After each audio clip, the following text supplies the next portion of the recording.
বন্ধুরা, তোমরা কি জানো অমরনাথ গুহার ভেতরে আসলে কোন অলৌকিক রহস্য লুকিয়ে আছে? আজকের এই ভিডিওতে তোমরা জানতে পারবে অমরনাথ গুহার বরফের শিবলিঙ্গের রহস্য, অমরত্বের কাহিনী, অমর পায়রা ও শেষনাগের গোপন ইতিহাস। হিমালয়ের তুষারাবৃত পর্বতমালার অন্তরে সমুদ্রপৃষ্ঠ থেকে প্রায় 12,700 ফুট উচ্চতায় অবস্থিত এক পবিত্র গুহা।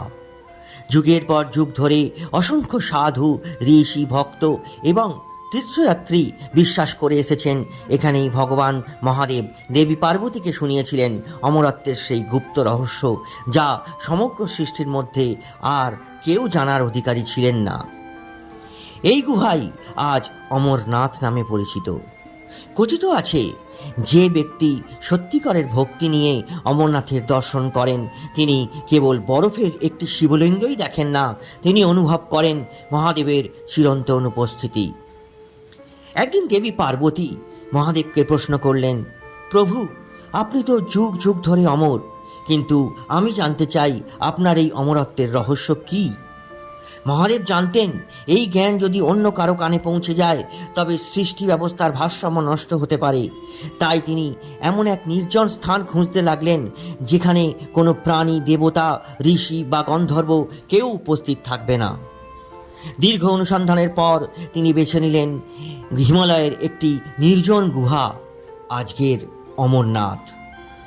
লোকবিশ্বাস অনুযায়ী গোপন কথার আগে মহাদেব তার সমস্ত সঙ্গী ও অলংকার একে একে ত্যাগ করেছিলেন।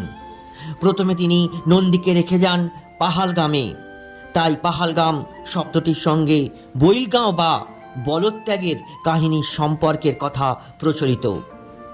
এরপর চন্দ্রদেবকে রেখে যান চন্দনওয়ারিতে। শরীরের নাগরাজকে রেখে যান শেষ নাগ হ্রদের তীরে। 5টি পবিত্র তত্ত্বের প্রতীককে ত্যাগ করেন পঞ্চতরণীতে। শেষে গুহার প্রবেশদ্বারে প্রবল যোগাগ্নিতে চারপাশকে শুদ্ধ করেন যাতে কোনো জীবিত প্রাণী সেখানে অবশিষ্ট না থাকে। এরপর শুরু হয় অমর কাহিনীর বর্ণনা। অমরনাথ গুহার সবচেয়ে বিস্ময়কর বিষয় হল প্রাকৃতিক বরফের শিবলিঙ্গ। প্রতি বছর নির্দিষ্ট সময়ে গুহার ছাদ থেকে ফোঁটা ফোঁটা জল পড়ে এবং প্রচণ্ড ঠান্ডায় সেই জল ধীরে ধীরে বরফে পরিণত হয়ে শিবলিঙ্গের আকার ধারণ করে। ভক্তদের বিশ্বাস এটি কোনো সাধারণ প্রাকৃতিক ঘটনা নয়, এটি স্বয়ং মহাদেবের জ্যোতির্ময় প্রকাশ্য। আরও একটি প্রচলিত বিশ্বাস হলো পূর্ণিমার দিকে শিবলিঙ্গ ধীরে ধীরে বড় হয় এবং কৃষ্ণপক্ষের দিকে আকারে ছোট হতে থাকে। এই দৃশ্যকে অনেকেই মহাজাগতিক শক্তির প্রতীক বলে মনে করেন। মহাদেব যখন অমরত্বের গোপন কথা বলছিলেন তখন তার ধারণা ছিল গুহায় আর কেউ নেই। কিন্তু গুহার এক কোণে 2টি পায়রার ডিম পড়েছিল। মহাদেবের মুখে উচ্চারিত অমর কাহিনী সেই ডিমের ভেতরের প্রাণও শুনে ফেলে। কথিত আছে সেই ডিম থেকে জন্ম নেয়া পায়রার জুটি অমর হয়ে যায়। আজও বহু তীর্থযাত্রী দাবি করেন অমরনাথ গুহার আশেপাশে তারা সেই রহস্যময় পায়রার জুটিকে দেখেছেন। তীব্র শীত, অক্সিজেনের স্বল্পতা এবং প্রতিকূল পরিবেশেও তাদের উপস্থিতিকে ভক্তরা মহাদেবের অলৌকিক কৃপা বলে মানেন। অমরনাথ যাত্রাপথের অন্যতম বিস্ময়কর স্থান শেষনাগ হ্রদ। গভীর নীল জলের এই হ্রদকে ঘিরে বহু অলৌকিক কাহিনী প্রচলিত। বিশ্বাস করা হয় এখানেই মহাদেব তার গলায় জড়িয়ে থাকা নাগরাজকে রেখে গিয়েছিলেন। স্থানীয়দের মধ্যে এমন কথাও শোনা যায়, বিশেষ পুণ্যলগ্নে শেষনাগের দিব্য রূপ হ্রদের গভীরে প্রকাশ পায়, যদিও সাধারণ মানুষের চোখে তা ধরা পড়ে না। হ্রদের চারপাশে 7টি পর্বত শৃঙ্গকে অনেকেই নাগরাজের 7টি ফণার প্রতীক বলে মনে করেন। লোককথায় বলা হয় মহাদেব যখন অমরত্বের গুপ্ত তত্ত্ব ব্যাখ্যা করছিলেন তখন দেবী পার্বতী মনোযোগ দিয়ে শুনছিলেন। মাঝে মাঝে তিনি হুঁ বলে সাড়া দিচ্ছিলেন। কিন্তু দীর্ঘ সময় পরে দেবী তন্দ্রাচ্ছন্ন হয়ে পড়েন। তখনও হুঁ শব্দ শোনা যাচ্ছিল। মহাদেব বুঝতে পারেননি সেই শব্দ আসছিল আর এক শ্রোতার কাছ থেকে। একটি প্রচলিত কাহিনী অনুসারে এক তোতা পাখি গোপনে অমরত্বের কাহিনী শুনেছিল। মহাদেব বিষয়টি বুঝতে পেরে ক্ষুব্ধ হন এবং ত্রিশূল দিয়ে তাকে অনুসরণ করেন।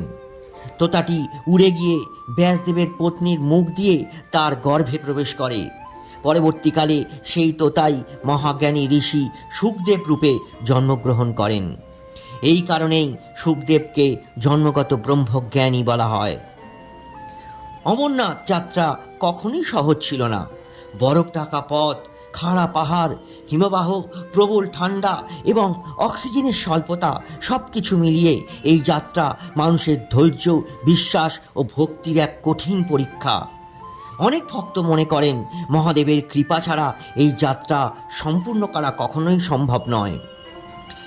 অসংখ্য সাধু ও তীর্থযাত্রী বলেছেন, গুহার ভেতরে প্রবেশ করলেই যেন এক অদ্ভুত নীরবতা অনুভূত হয়। চারিদিকে বরফ, অথচ অন্তরে এক অদ্ভুত শান্তি। মনে হয় যেন সময় থেমে গেছে।